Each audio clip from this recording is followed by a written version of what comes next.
Hi everyone from my basement in Boulder, Colorado. My name is Emily Jensen. I'm a PhD student at the University of Colorado Boulder, and I also wanted to give a shout out to Sam Pugh and Sydney DeMello also for being really great help on this paper as well. So the question that we are starting to get at in this paper is to think about teachers as learners. And so if we talk about teacher professional development, there's a couple different ways that traditionally we've gone through that process. And the first one is this one-on-one, very individualized situation where maybe you will have a supervisor sitting in the back of your classroom observing you, and then you can talk about it at the end of your class to see what went well and what could be improved in the future. And the other main form of teacher professional development comes in these conference style presentations where you may have a day off from school and then can go and watch presentations and that sort of thing. And each of these has their own problems.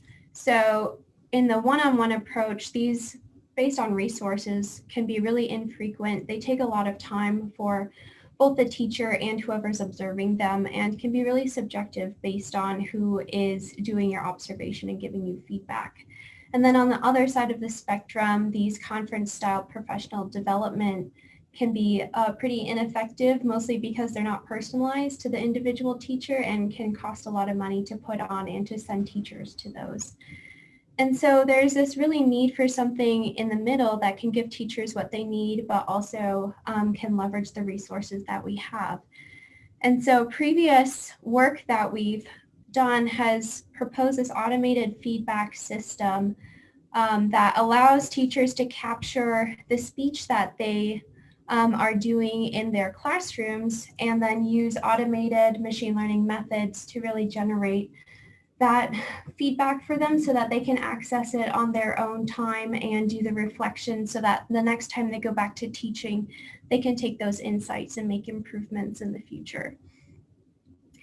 And so if we are doing, if we were to develop one of these automated pipelines for teachers, there's a couple design considerations that we need to take into account depending on the needs of the specific classroom that you're looking at or your constraints, for example, in your district. And so the first one of those considerations is data collection. How are you going to do that? Do you have microphones set up in your classroom or cameras, or what are your privacy concerns? And then we also want to talk about what sort of automated analysis do we do we have available to work on this problem? So for example, maybe the amount of data that we have collected may impact the types of models that we can use. And then finally, we want to talk about presenting feedback to teachers, because we can do all of the modeling in the world. And if it doesn't make sense to teachers and they can't make any use out of it, then there's really no point. So in this paper, we really took an initial stab at these second two design considerations, which I'll talk about more in detail. So the data set that we're working with, we have 16 English language arts teachers with varying levels of experience in the classroom, so we have some diversity there. And then we have 127 audio recordings. So these are different classroom sessions. These are split between each teacher had two separate classes. So for example, maybe more advanced students or more junior students, that we have multiple recordings for each of those. And then in total, after all of the processing, and you can go back to the paper to see the details of this, but we had a little under 17,000 automatically transcribed teacher utterances that were expert coded based on a variety of different teacher discourse labels that I will go into in more detail in a second.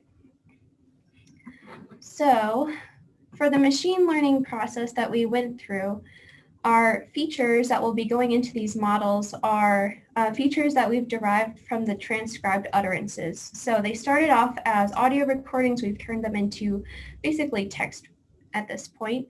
And then what we will be predicting are these teacher discourse labels, which we've drawn from the literature to be effective for student engagement and learning. And so a little more detail on those. If you want to look at the paper, we go into the detail of the theoretical framework, but we've selected these 7 discourse variables that we and the literature have shown are effective for engagement. And as you can see by the prevalence rates that I've put down here, have varying levels of frequency in the classroom. So obviously instructional talk takes up a lot of time. But things like high cognitive level are still high impact for students, but may not occur as frequently. And this poses especially a challenge for machine learning because these processes don't always work well for imbalanced data sets like this. So we'll talk about that more later. And just as a note, these percentages don't add up to 100% because they aren't mutually exclusive. So everything under instructional talk is a more specific example of instructional talk. So we have different levels of labels as well. And so a couple of details on our model building procedure. We are comparing 2 types of models. As you can tell from the title of this talk, we're specifically contrasting a deep neural network transfer learning approach to a more traditional machine learning models. And so our outcome, what success looks like for us, is that we want to predict yes or no, does a given utterance contain an example of this discourse variable label. And so we use teacher level cross-validation, which means that the teacher's data is either in the training or the testing set, and so their data isn't bleeding over during that training process. And for consistency, we also use the same folds for both models so that that variation isn't reflected in our results. And then I will talk more about the evaluation metrics we used because we did use different types of feedback, which use different types of metrics. So in this case, I wanted to go into more detail about these 2 types of models that we're using. So going back, this is our general machine learning framework. And more specifically, we used a random forest classifier as our traditional machine learning model. And for that, our transcribed utterances were turning into n-grams, which I will give you an example of as our features. So for example, take this transcribed utterance. Okay, class, let's discuss this poem. And so what n-grams does is it takes different word segments. And so if we take unigrams, we're taking 1 word segment. So basically we're just splitting along spaces for this utterance. And then if we want to go up to higher levels, we can do bigrams, which takes 2 word combinations from our sentence, and we can go up to any level. And so one of the parameters that we looked at in our models was what types of n-grams, so basically how many words in a row will we consider when training this model. And so to give a little bit more detail on deep transfer learning, the idea behind this is that somebody else has already taken a lot of data, more than we have, and trained a generic model. And so in this case, somebody's already taken a huge corpus of data and turned it into a pretty good natural language processing model. And so what we've done is we've taken our specific data and fine-tuned that model to meet our specific needs. So we've taken our teacher utterances and we have gone through another training process on this generic model and turned it into something that can predict specific teacher discourse variable strategies. All right, and so this is a big advantage because usually neural networks take a ton of data to train them and tune all the parameters. And so for people like us who don't have that much data, we can actually get really good results just using the resources that we have. And so specifically, we used BERT. And in this case, the features that we got from our transcribed utterances are tokens, which I will show to you here. And so if we take this transcribed utterance, for example, the man will be unfriendly, what BERT does, it has a pre-trained tokenizer which actually will break down our sentence, not necessarily at the word level.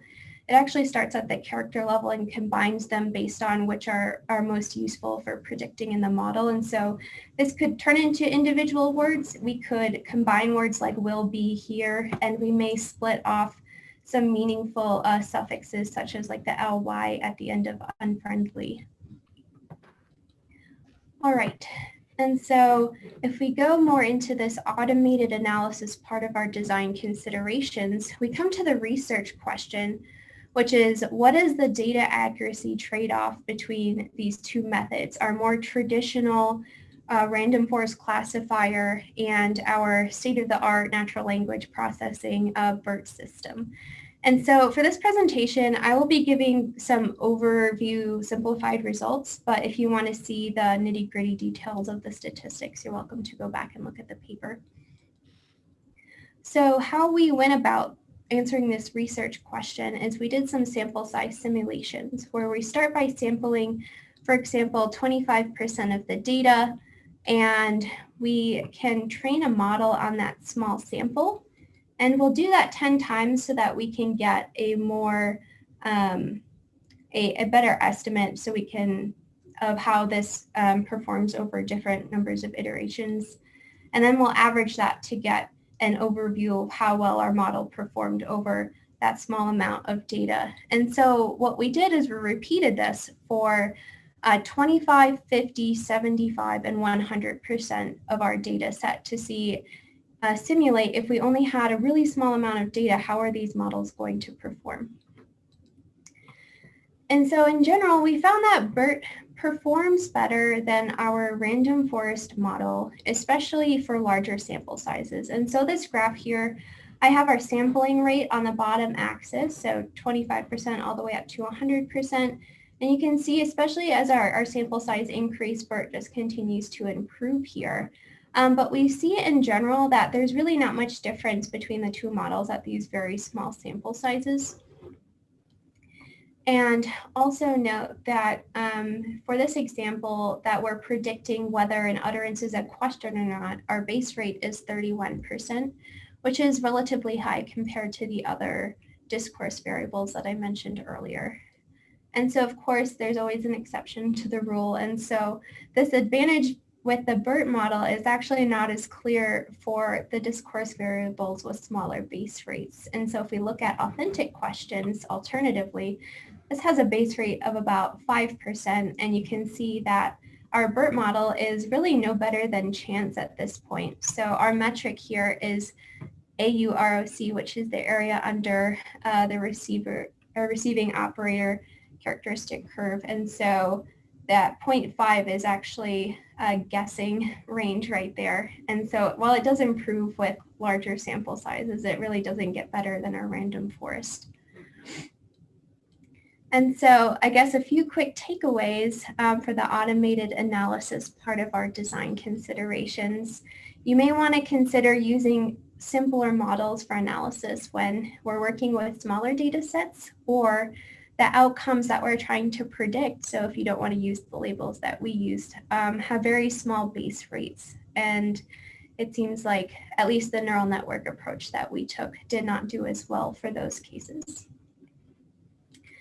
So then the next consideration we wanted to talk about was presenting feedback to teachers. And so this brings us to our research question of how do the two methods compare for different levels of feedback? And so the results that I was presenting in the previous section are all examples of utterance level feedback. So for example, I can label a given sentence as being an example of an instructional utterance or not. Is this a question or not? And so this is a binary prediction. And like I mentioned, we're measuring this as AUROC, and we can see that while random forest does pretty well on average, so this is our average AUROC score over all of the 7 variables, while random forest does relatively well, BERT does much better on average by this metric. And so the next level of feedback that we could potentially give to to teachers is a session level proportion feedback. So giving them a rundown on every sentence they said during their class period probably isn't very helpful and is quite overwhelming. And so how can we give them feedback at an overall level for their whole classroom session? And so in this case, we predicted what proportion of utterances in a session contain a particular discourse feature. And so all we did here is we averaged our utterance level predictions over an entire session to get a single aggregate score of how much of my talk was related to instructional talk or how much of my talk was related to questions. And so we measure this using the correlation. And so as a quick overview of correlation, that goes from -1 to 1 as a score, with 0 being no relationship. So we are getting a positive relationship for both of these, and we can see that BERT again has a higher average correlation across the different discourse variables. And this is really compounded because we're using the utterance level predictions that we got at the last step. And so if we wanted to take this feedback even a step further, if 81% of my speech was instructional utterances, maybe that is still hard to interpret for teachers, so let's generalize this a little bit.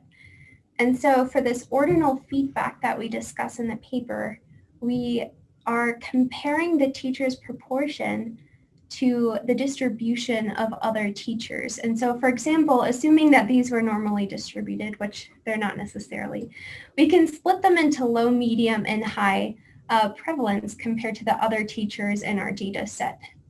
And so what we actually do is have a distribution for the true proportion, so from our coded labels and our predicted proportions that come out of our models. And so, for example, maybe a teacher's proportion of questions is in the medium range compared to all of the other true codes, but is in the low range from our predicted models. We would say this isn't a match because we're not predicting low and medium. We're not predicting medium and medium for both of those distributions. And so this gives us a metric of agreement, which is just the percent of times where we're matching those ordinal labels. And so we see here that random forest agrees about 44% of the time, and BERT agrees about 52% of the time, which is a small improvement. And that does bring up the question, is this good enough to give to teachers? And we can talk about that in future work. So as a small overview of the presenting feedback section, we found that there are some performance advantages that we found in the first section are consistent between the models, so that BERT is still outperforming our random forest classifier at the different levels of feedback. But these also may be more or less interpretable to teachers depending on what their goals are or what their background in statistics is, for example. And so this brings us, let me go back. Click too many times. So this brings us to our future work and some research questions that would be interesting moving forward. The first one is, what performance is good enough to present feedback to teachers? So obviously we're never going to be 100% accurate with these models, but at what point do we say this is good enough to give to teachers so that they still trust the feedback that we're giving them? And the next one is, how are teachers even going to interact and utilize the feedback that we give them? Because we can put in all this work, but if they don't want to use it, then it doesn't matter. And then, of course, in the long run, the question of, do automated insights help improve teaching? Because that would be our big goal. And so future work is, we've been developing an app to test these out and are planning a user study for this. And so using that ordinal feedback, the low, medium, or high, we've developed an app that gives them an overview of their lesson, gives them some more details about what these different discourse features look like, and then also a summary of how all of their classes have been at an aggregate level. So in summary, I discussed some design considerations you may want to take into account when you develop an automated teacher discourse feedback system. And then we also compared a deep transfer learning approach, which was that BERT model, to a traditional machine learning method, which was the random forest model for detecting teacher discourse.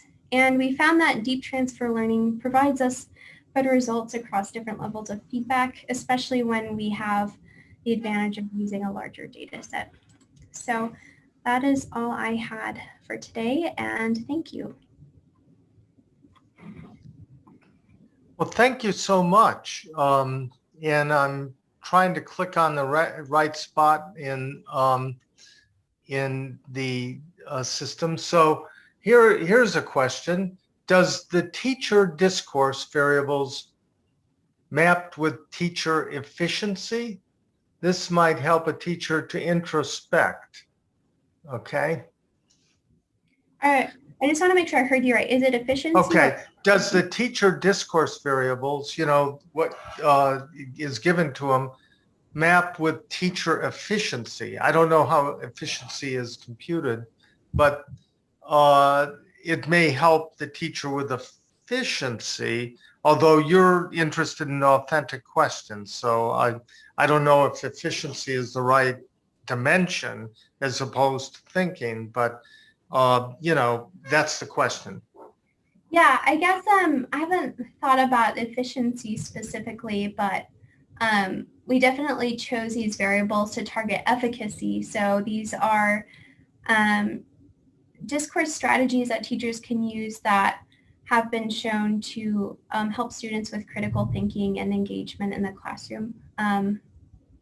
Yeah, so I haven't thought about efficiency. That is something that would be interesting to look at depending on like the specific district that you may be working in, because I know that administrators have different priorities for their teachers depending on where you are. And I know there's a difference between the kind of IR sort of discourse with initiate a question, get a response, and evaluate. And that's efficient, but maybe not getting them to think like authentic questions are. Okay, here's one. I see you compare the BERT model to random forest, which is known to deal with imbalanced data set. Did you do any adjustment of the cross entropy loss function? So use dice loss, or attempt to overemphasize weights of the minority class to understand what the model is doing. Yeah, we didn't change the loss function specifically, but we did do some undersampling to help just during the training process, not during the testing process, to help with that imbalance during the training.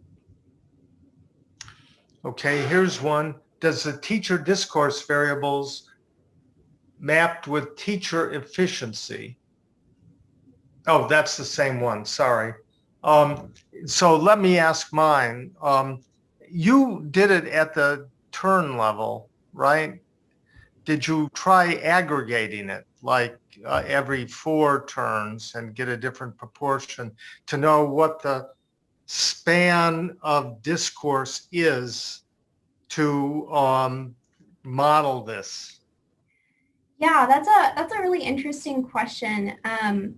I actually think one of the other students in the group was working on something like that. So not for the scope of this paper, but it is something that has been, maybe look out at EDM this summer to see more details on that one.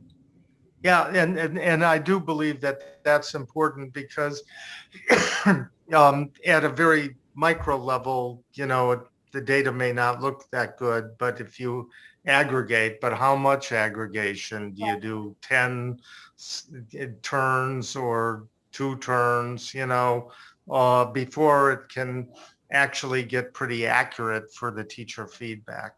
Yeah. Okay. What is a bias rate? That's a question.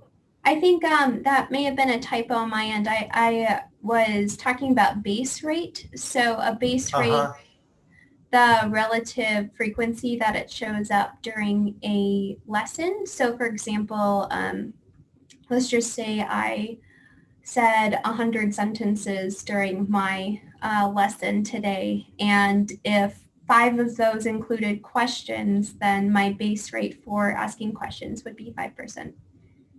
Okay, alrighty. Would there be a benefit from adding student speech into this model? It seems that it might add some context to the teacher utterances, though it might require some additional complexity in the modeling. So what are your thoughts about that? Yeah, that's a great question. We actually tried to get rid of as much student speech as possible, just so that we had a really clean measure of teacher speech to know exactly what teachers were saying. But there is some interesting work that's looking at student speech and specifically turn taking between teachers and students, which can be a sign of higher engagement as well. Not something we looked into here, but depending on whatever theoretical framework you want to use would be worth looking into as well. Just from a practical point of view, it's also a lot easier for us to just put a mic on one teacher and record their speech that way rather than trying to outfit an entire classroom, which has its own challenges.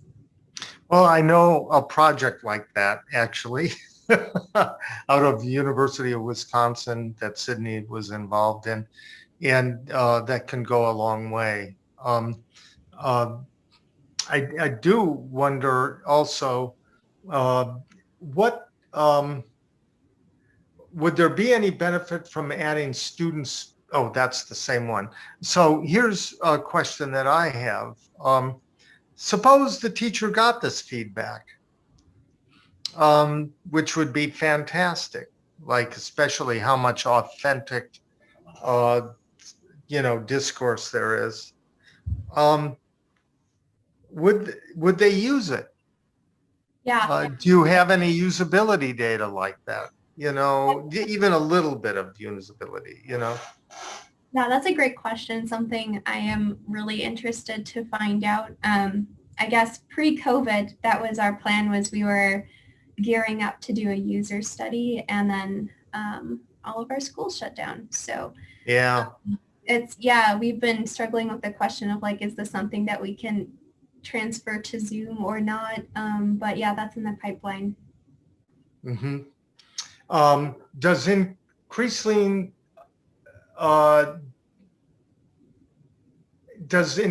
the sampling rate always improve the classifiers? Does it always? Well, always is a hard word. I would say not necessarily. I think it's just the opposite, right? Yeah, I would say, to a certain extent we can improve, but then we can also get into, if your data is really noisy, then that's not going to help anything. I could also point you towards a paper that we had in, I think, EDM 2019, where we did a similar sampling experiment where after a certain point our models just stopped improving. So there was only a certain amount of data you can shove through there before things kind of... Yeah, it's a good question on grain size, how much sampling, where the sweet spot is. Have you thought about applying multi-class prediction rather than predicting each discourse category? Yeah, so we did. We did do that. So we, for example, trained a BERT model that had a 7 dimension output, so one for each of the different discourse variables, and we got similar results, maybe a tiny bit worse, but it wasn't significantly different than what we got doing the the individual models.